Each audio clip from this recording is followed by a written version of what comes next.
1453 সাল এক মহাবিজয়ের দ্বারপ্রান্তে দাঁড়িয়ে আছে ইতিহাসের এক মহানায়ক, এক যুবরাজ যিনি শৈশব থেকেই স্বপ্ন দেখেছেন এক ঐতিহাসিক বিজয়ের। রাসূল সাল্লাল্লাহু আলাইহি ওয়াসাল্লামের ভবিষ্যৎবাণী কনস্টান্টিনোপল বিজিত হবে এবং সে সেনাপতি ও তার সৈন্যদল হবে সর্বোত্তম।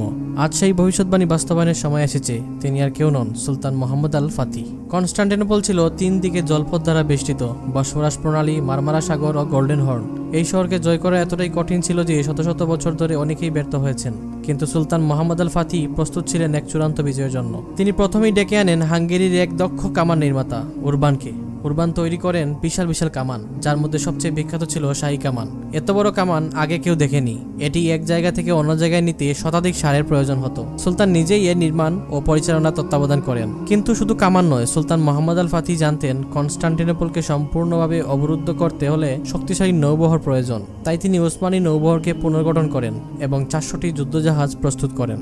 একজন সফল সেনাপতি শুধু শক্তির উপর নির্ভর করেন না, তিনি কৌশল দিয়েও যুদ্ধ করেন। কনস্টান্টিনোপলের বিরুদ্ধে যুদ্ধের আগে সুলতান পূর্ব সীমান্তের প্রতিবেশী গালাটা রাজ্যের সাথে চুক্তি করেন। একই সাথে হাঙ্গেরি ও ভেনিসের সাথেও সন্ধি চুক্তি করেন, যাতে তারা যুদ্ধের সময় হস্তক্ষেপ না করে। কিন্তু যুদ্ধ শুরু হতেই তারা তাদের ধর্মীয় ভ্রাতৃত্বের কারণে চুক্তি ভঙ্গ করে বাইজেন্টাইনদের পক্ষে চলে যায়। অন্যদিকে বাইজেন্টাইন সম্রাট বুঝতে পারলেন এই যুদ্ধ তার সাম্রাজ্যের জন্য চূড়ান্ত বিপদ ডেকে আনতে যাচ্ছে। তিনি ইউরোপের বিভিন্ন খ্রিস্টান রাজ্যের কাছে সাহায্যের আবেদন জানান, বিশেষ করে ক্যাথলিক খ্রিস্টানদের প্রধান পোপের কাছে। কিন্তু সমস্যা একটাই, বাইজেন্টাইনরা ছিল অর্থোডক্স খ্রিস্টান, আর ক্যাথলিকদের সঙ্গে তাদের চিরশত্রুতা ছিল।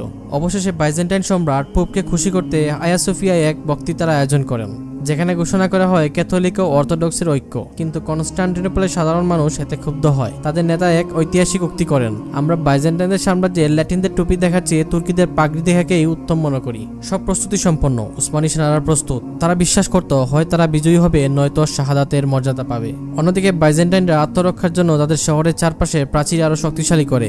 শহর রক্ষায় তারা বিশাল লৌহ শিকল বসিয়ে দেয়, যা গোল্ডেন হর্নে উসমানী নৌবহরের প্রবেশ পথ বন্ধ করে দেয়। কিন্তু ইতিহাস সাক্ষী, যখন একটি বিজয় নির্ধারিত হয়ে যায় তখন কোনো দেয়ালই তা থামাতে পারে না। সুলতান মুহাম্মদ আল ফাতিহ ও তার বাহিনী প্রস্তুত। এক মহাবিজয়ের দ্বার প্রান্তে দাঁড়িয়ে আছে উসমানী সাম্রাজ্য। এটি কেবল শুরু। কনস্টান্টিনোপল বিজয়ের চূড়ান্ত যুদ্ধ শীঘ্রই শুরু হবে।